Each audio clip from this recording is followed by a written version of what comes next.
All right. Good morning, everybody. I'm Felicia Harris Russell, and welcome back to Just Five Daily Devotionals, where we provide spirit led devotionals in 5 minutes, sometimes a little less, and sometimes a little more. The title for today's devotion is Weathering the Storm. Now, recently I was walking at the park, which I love to do, by the way, when the skies parted and decided to have a major rain dance ceremony. So, needless to say, but I'll say it anyway, within a very short time, I was soaked from head to toe and from toe to head. Sometimes the weather forecasts are right, and as you know, sometimes they are wrong. But not only did I get soaked, I was joined in that deluge of heaven's dew by a nearby group of school children with their teachers.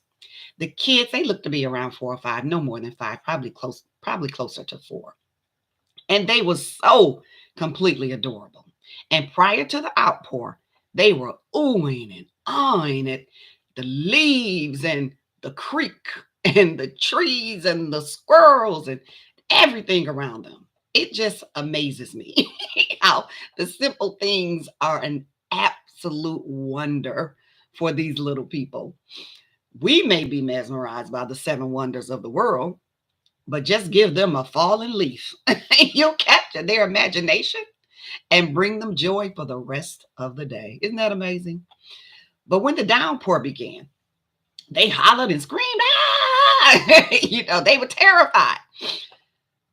And thank God there was no lightning or thunder, just rain. But for them, it was still a big storm. But I noticed some things about them.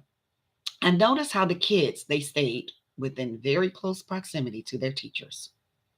Not one of them panicked to the point where they ran off or steered away from them. They stayed close to their protectors, their place of safety. And I thought to myself, now those are kids who know how to weather a storm. They know how to weather a storm better than I do. And as I raced to get into my car, I carried along with me a few memorable lessons from this from that drenching event.